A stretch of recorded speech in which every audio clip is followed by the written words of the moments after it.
ഇന്നത്തെ അറിയിപ്പുകൾ.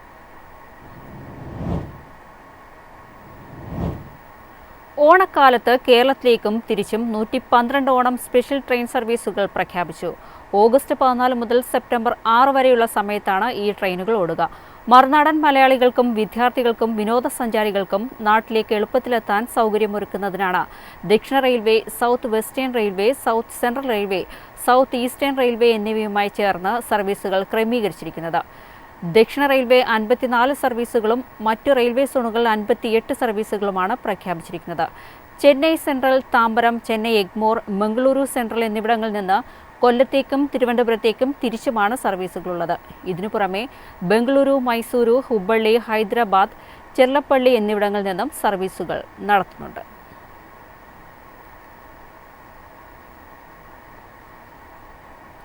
സംസ്ഥാനത്ത് മഴ കനക്കുമെന്ന് കാലാവസ്ഥാ വകുപ്പ്. വടക്കൻ കേരളത്തിൽ അതിതീവ്ര മഴ മുന്നറിയിപ്പ്.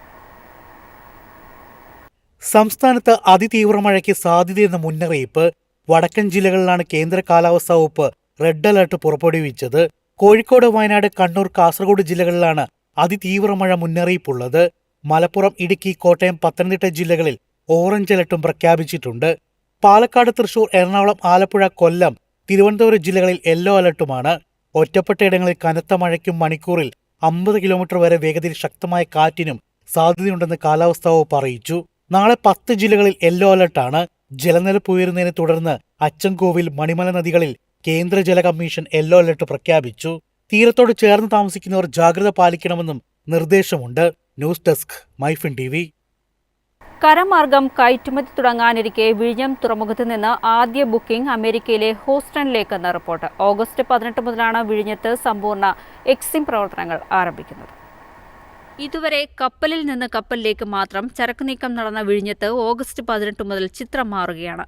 സമ്പൂർണ്ണ എക്സിം പ്രവർത്തനങ്ങൾക്ക് വിഴിഞ്ഞത്ത് തുടക്കമാകും. വിഴിഞ്ഞത്ത് കരവഴിയെത്തുന്ന ആദ്യ കണ്ടെയ്നർ പോകുന്നത് അമേരിക്കയിലെ ഹൂസ്റ്റണിലേക്കെന്നാണ് റിപ്പോർട്ട്. തൂത്തുക്കുടിയിലുള്ള സ്ഥാപനം ബുക്കിംഗ് നടപടികൾ ആരംഭിച്ചു. കസ്റ്റംസിന്റെയും കപ്പൽ കമ്പനിയുടെയും തുടർ അനുമതികളായാൽ ചരക്ക് റോഡ് മാർഗം വിഴിഞ്ഞത്തെത്തിക്കും. ഇതിനോടകം നിരവധി കമ്പനികൾ കയറ്റുമതി ബുക്കിംഗ് വിവരങ്ങൾ തേടിയിട്ടുണ്ട്. 18-ന് മുഖ്യമന്ത്രി VD സതീശൻ ആദ്യ കയറ്റുമതി കണ്ടെയ്നർ ഫ്ളാഗ് ഓഫ് ചെയ്യും. കണ്ടെയ്നറുകൾ കൈകാര്യം ചെയ്യാനുള്ള ഫ്രൈറ്റ് സ്റ്റേഷൻ നിലവിൽ വിഴിഞ്ഞത്തില്ല. പകരം തുറമുഖ യാർഡ് ഇതിനായി തൽക്കാലം ഉപയോഗിക്കും. ചരക്കു നീക്കത്തിന് കസ്റ്റംസ് അനുമതി ലഭിച്ചിട്ടുണ്ട്. ദേശീയപാത വഴി കണ്ടെയ്നറുകൾ കൊണ്ടുപോകുന്നതിന് ദേശീയപാത അതോറിറ്റിയും നേരത്തെ അനുമതി നൽകിയിരുന്നു. ട്രയൽ റണ്ണും നടത്തിയിട്ടുണ്ട്. News desk, Myfin TV. Kerala police വാടകയ്ക്കെടുത്ത ഹെലികോപ്റ്ററിനെ സംബന്ധിച്ച വിവരങ്ങൾ പങ്കുവയ്ക്കാനാകില്ലെന്ന് സംസ്ഥാന സർക്കാർ. വിവരാവകാശ പ്രവർത്തകൻ നൽകിയ അപേക്ഷയിലാണ് മറുപടി. ഹെലികോപ്റ്ററിന്റെ ഉപയോഗം, വാടക കരാർ തുടങ്ങിയ കാര്യങ്ങൾ പോലീസ് ആസ്ഥാനത്തെ രഹസ്യാത്മക വിഭാഗങ്ങളുമായി ബന്ധപ്പെട്ടതാണെന്നും ഈ വിഭാഗത്തെ വിവരാവകാശ നിയമത്തിന്റെ പരിധിയിൽ നിന്നും ഒഴിവാക്കിയിട്ടുണ്ടെന്നുമാണ് സംസ്ഥാന പോലീസ് ആസ്ഥാനത്തു നിന്നും ലഭിച്ച മറുപടിയിൽ പറയുന്നത്. ഹെലികോപ്റ്റർ എന്നാണ് വാടകയ്ക്ക് എടുത്തത്? പ്രതിമാസ വാടക എത്ര രൂപയാണ്? കരാർ ആരംഭിച്ചതു മുതൽ ജൂലൈ 31 വരെ എത്ര രൂപ വാടകയായി നൽകി? ഏത് കമ്പനിയാണ് ഹെലികോപ്റ്റർ നൽകിയിട്ടുള്ളത്? നിലവിലെ കരാർ എന്നാണ് അവസാനിക്കുന്നത്? ഹെലികോപ്റ്റർ കരാറിന്റെ പകർപ്പ് തുടങ്ങിയ ചോദ്യങ്ങളാണ് അപേക്ഷയിലുള്ളത്.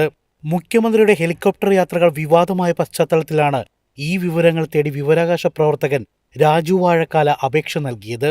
മുഖ്യമന്ത്രി VD സതീശൻ സ്വകാര്യ ആവശ്യങ്ങൾക്ക് ഹെലികോപ്റ്റർ ഉപയോഗിച്ചെന്ന വ്യാപക വിമർശനം ഉയർന്നിരുന്നു. എന്നാൽ ഒരു നിക്ഷേപകനെ കാണാനാണ് താൻ ഹെലികോപ്റ്റർ ഉപയോഗിച്ചത് എന്നായിരുന്നു മുഖ്യമന്ത്രിയുടെ വിശദീകരണം. എന്നാൽ നിക്ഷേപകനെ സംബന്ധിച്ചുള്ള വിവരങ്ങൾ പങ്കുവയ്ക്കാനും മുഖ്യമന്ത്രി തയ്യാറായിരുന്നില്ല. News desk, Myfin TV. എളുപ്പത്തിൽ സമ്പാദ്യം വളർത്താം. ഇന്ന് തന്നെ മൈഫിൻ TV ആപ്പ് ഡൗൺലോഡ് ചെയ്യൂ.